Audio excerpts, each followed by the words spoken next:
Congress party నిర్మించిన ఇది భావితరాలకు దేశానికి చిహ్నమైన ప్రాజెక్టు. ఇవన్నీ కూడా ఆనాడే రోడ్డు వేయడం జరిగింది, ఆనాడే కరెంట్ తీసుకురావడం జరిగింది, ఆనాడే బడుగు బలహీన వర్గాలకు ఆస్తులు పెట్టి చదువులు ఇచ్చిన కాంగ్రెస్ పార్టీ. అందుకోసమనే కాంగ్రెస్ పార్టీ 140 సంవత్సరాల చరిత్ర కలిగిన పార్టీ అని ఇవాళ ప్రజల మధ్య నిలబడుతుందంటే బడుగు బలహీన వర్గాలందరూ కూడా కాంగ్రెస్ పార్టీకి అడ్డం ఉన్నారు కాబట్టి కాంగ్రెస్ పార్టీ నిలబడగలిగిందని మనం చేస్తాం. అదేవిధంగా 1970లో ఇందిరాగాంధీ ఓడిపోయింది దేశవ్యాప్తంగా. 1977లో ఇందిరాగాంధీ దేశవ్యాప్తంగా ఎమర్జెన్సీ పెడితే ఉత్తర భారతదేశం మొత్తం కూడా కాంగ్రెస్ పార్టీ ఓడిపోతే ఆనాడు 78లో 2 రాష్ట్రాలకు ఎన్నికలు వచ్చినాయి. ఆ ఎన్నికలు కర్ణాటక, ఆంధ్రప్రదేశ్ 2 ఎన్నికలు వచ్చినాయి.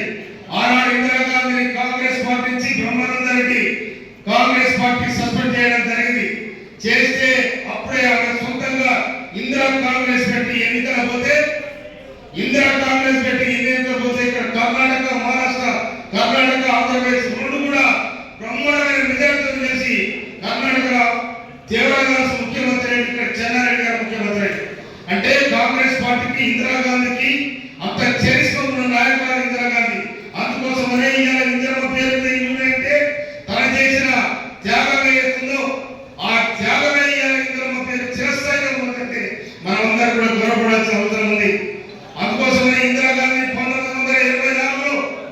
1924లో కావలదారులే కన్నేసి ఇందిరాగాంధీని కాల్చిపడేస్తే రాజీవ్ గాంధీ ప్రధానమంత్రి 90 కోట్ల వారు కూడా కాల్చివేయబడ్డారు. కనుక కాంగ్రెస్ పార్టీ త్యాగాల చరిత్ర ఉంది కాంగ్రెస్ పార్టీ. అందుకోసమే కాంగ్రెస్ పార్టీ నిలబడ్డ లేచిన తనంతరం నిలబడ్డ తప్ప ఎవరు నిలబడింది కాదు. అందుకోసమే ఇవాళ మతవాద ఛాందసవాద మీ విధానాలు భారతదేశం మొత్తం అల్లుకుంటా ఉన్నాయి. దాన్ని మనం జాగ్రత్తగా కనిపెట్టాల్సిన బాధ్యత మనమందరం కూడా మనం చేస్తామని ఇవాళ ఇందిరాగాంధీ మన్మోహన్ సింగ్ ప్రధానమంత్రి అయిన రాజశేఖర రెడ్డి గారు ముఖ్యమంత్రి అయినాడు. ఇవాళ జాతీయ ఉపాధి పథకాన్ని చేవెళ్ల నియోజకవర్గంలో 2004లో ఆనాడు మన్మోహన్ సింగ్ గారు ప్రారంభించడం జరిగింది. ఇవాళ దాదాపు 90 కోట్ల మంది పని నాడు పనికి భద్రత కల్పించింది కాంగ్రెస్ పార్టీ.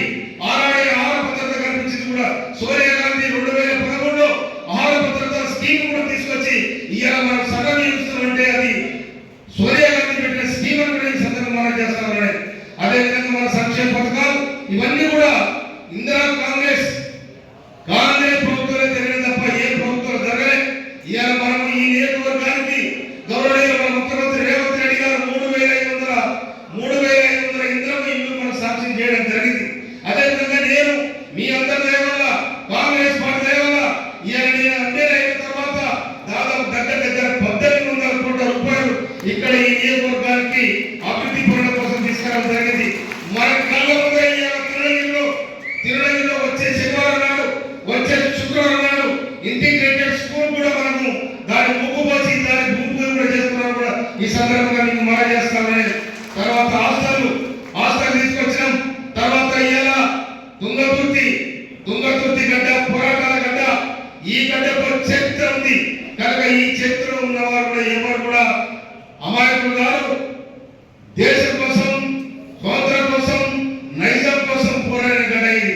అందుకోసమనే కాంగ్రెస్ పార్టీ నిలబడగా ఉన్నది అంటే నేను ఇక్కడ 3 సార్లు కాంగ్రెస్ పార్టీ జనరల్ తక్కువ మెజారిటీతో ఓడిపోయినా కూడా 2023లో 51,000 మెజారిటీ కాంగ్రెస్ అభ్యర్థిగా నన్ను గెలిపించారంటే ఒక నేను తెలంగాణ ఉద్యమకారుడిగా, తెలంగాణ చిరస్మరణీయ ముందు వరుసలో ఉన్నాను కాబట్టి అందరూ కూడా ఎవరైతే గెలుస్తారని చెప్పి అందరూ కూడా దీనికి నన్ను గెలిపించరు. కనుక నేను గెలిపించాను ఇంకా అనుకోలేదని కూడా ఎన్నడూ నా కంటి తిరుగుతూనే ఉండదు ఈ ప్రజల కోసం. ఎందుకంటే నేను 70 ఏళ్ళని ప్రజా వ్యవస్థలో వచ్చేవాడిని. కనుక ఆనాడే నేను డాక్టర్ బిఆర్ అంబేద్కర్ చేంజ్ చేసిన 70 ఏళ్ళ. కనుక నాకు అవగాహన ఉంది సమాజం పట్ల, ఈ గౌరవం పట్ల. ప్రతి ఒక్కరిని గౌరవించే తత్వం నాకుంటది. నన్ను ఏదైనా చేసినా కూడా నేను కూడా దగ్గర పోయి నేను స్వీకరించే తత్వం నాకు కూడా ఉందని మనం చెప్తున్నాను. అందుకోసమనే మీ అందరికీ నేను మనం చేస్తామని రేపు స్థానిక ఎన్నికలు రాబోతా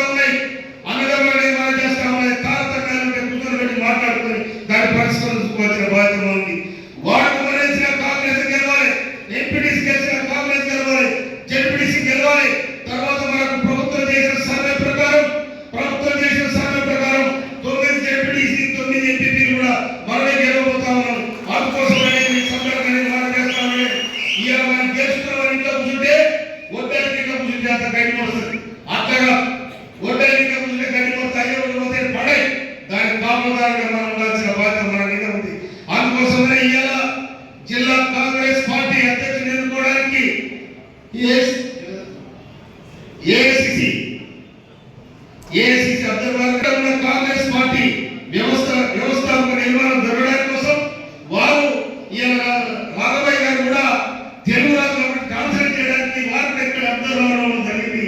అందుకోసం చెల్లె కూడా ఆ శాసనసభ్యులు కాబట్టి నిండుగా నేను హృదయపూర్వక ధన్యవాదాలు తెలియజేస్తా ఉన్నా. దాదాపు 10 ఏళ్ళుగా చెవిటేకన్నా కాంగ్రెస్ పార్టీ ఇతర భుజస్కంధాలను తీసుకొని ఎందుకంటే మనం నిజాన్ని మాట్లాడుకోవాలి. ఎందుకంటే ఎవరికి ఇష్టంగా లేకుండా కూడా కాంగ్రెస్ పార్టీ నిలబడే చరిత్ర కూడా మనం మర్చిపోకూడదని మనం చెప్తున్నాం. అందుకోసం నా ఎన్నికలు కూడా ఎన్నిక మొత్తం బుధాలు వేసుకుని నడిపించి చెవిటేకన్నా అందులో అదేవిధంగా మండల పార్టీ అధ్యక్షులు కూడా మాకు 15 ఏళ్ళ తర్వాత కాంగ్రెస్ ఎమ్మెల్యే వస్తామని కనుక మనం కూడా ముందు వచ్చి నిలబడి అందరూ కూడా బుధాలు వేసుకుని గెలిపించిన చరిత్ర కూడా మర్చిపోతుందని మనం చేస్తామని నేను కూడా గౌరవిస్తాను. పార్టీ కట్టుకుంటేనే మనం కట్టుకుంటాం, పార్టీ తీరబడితే మనం తీరబడతాం. అందుకోసమని మనం కూడా పార్టీ కోసం అనాథరంగా ఈ వేయింగ్ కృషి చేయాల్సిన అవసరం ఉంది. నేను ఇలా కంటిన్యూ తిరుగుతున్నంటే ఎక్కడ వేరో కాంగ్రెస్ పార్టీ నిలబడాలి, మన అభివృద్ధి కార్యక్రమం నిలబడాలి, దాన్ని చూసుకొని మన ప్రజల మధ్య ఓట్ల కోసం పోవాలి అనే దాని నాకు సంకల్పం ఉంది. కాబట్టి నేను ఇలా మీకు బహుశా ఈ రాష్ట్రంలో ఏ ఎమ్మెల్యే కూడా తిన్నాడు, కానీ నేను తిరుగుతా ఉన్నా, పార్టీ కూడా తీసుకొస్తా ఉన్నా.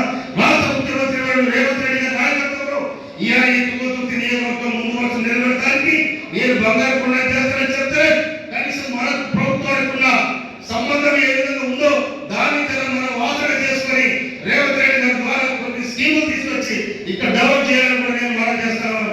అదేవిధంగా ఇలా మోసం అడ్డుకోడు మండలంలో ఆ చట్టంలో వాళ్ళు కమిషన్ తీసుకొని పోతే ఆడి కంప్లీట్ చేసిపోతే యాసంలో దాదాపు 12,000 ఎకరాల భూమి అంటే వందల పుట్ల కొద్ది ఒడ్డుమని అయ్యారు. అందుకోసం మొన్న బీఆర్ఎస్ పడగాడు దేవుడా దేవుడా కాలం కావద్దు ఎందుకు కాలం కావాలి దరిద్రుడు అడవుతా వాళ్ళ దేవుడు ఒక్కసారి కన్ను తెరిస్తే నువ్వు నీ పార్టీ అంతకంగా ఒక పరిస్థితి వచ్చింది.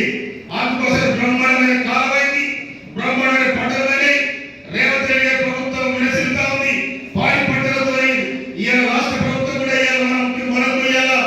ఈ జిల్లాకు సంబంధించిన గౌరవ నీటిపారుదల మరియు శిశుసంక్షేమ శాఖ మంత్రులు ఉత్తమ్ కుమార్ రెడ్డి గారు, అడపక్క వెంకరెడ్డి గారు, రోడ్డు రవాణా శాఖ మంత్రి వెంకరెడ్డి గారు వారి అడగడంతో ఈ నియోజకవర్గాన్ని ముందు వరుసలో పెట్టడానికి నేను తప్పకుండా ప్రయత్నం చేస్తానని చెప్పి ఏఐసిసి ఇచ్చిన ఆదేశాల ప్రకారం మనందరూ కూడా ఫాలో కావాలని చెప్పి ఈ అవకాశం ఇచ్చిన మీ అందరూ కూడా నిండుగా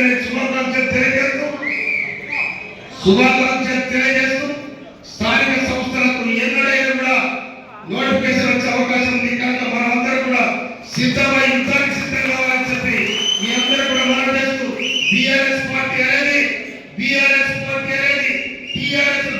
గా చేసినాడే, టీఆర్ఎస్ గా మార్చుకున్నాడే. వాళ్ళ పొద్దు వాళ్ళు తీసుకున్నారు. ఇక్కడ 10 సంవత్సరాలు 9.5 సంవత్సరాలు దోపిడీకి పాల్పడి, హత్యలకు పాల్పడి, అక్రమాలకు పాల్పడి, నియంత్రణతో పోగడ ఇసుక దందలు, భూదందలు, మాఫియా ఇవన్నీ కూడా జరిగాయి. కాబట్టి 2023 ఎన్నికల్లో తోపు దొరికితే ప్రోగ్రాంలో లేదు. అందుకోసం జరగబోయే ఎన్నికల్లో మనమందరం కూడా స్థానిక సంస్థలకు యుద్ధవీరులమై కాంగ్రెస్ సేనమై కదలాలని చెప్పి మనమందరం కూడా ముందు వద్దలు ఉండాలని చెప్పి అందులో ఒకటి మనం చేస్తా ఉన్నా. మీ దీవెన చాలా గొప్పది. ఇవాళ మొట్టమొదటి కాంగ్రెస్ పార్టీ అధికారులు రాగానే ఉచిత బస్సు సౌకర్యం కల్పించింది మీకే, తర్వాత రేషన్ కార్డు ఇచ్చింది మీకే, మీ పేరునే, తర్వాత ఇవాళ ఇంద్రమీలు కూడా మీ పేరు ఇస్తా ఉన్నారు. అందుకని ఆడబిడ్డలు దీవించాల్సిన కాంగ్రెస్ పార్టీని, రేపు నిలబడే కాంగ్రెస్ అభ్యర్థిని మీరు దీవించాల్సిన ధర్మం మీకు ఉన్నటువంటి మనం చేస్తా ఉన్నాం. మీరే ముందు వరుసలో ఉండాలి. అందుకోసమే ఈ అవకాశం ఇచ్చిన జిల్లా పార్టీ కాంగ్రెస్ అధ్యక్షుడు చౌటెక్కన గారికి, ఈ వేదిక పెద్దలందరికీ నేను హృదయపూర్వక ధన్యవాదాలు తెలియజేస్తున్నాను.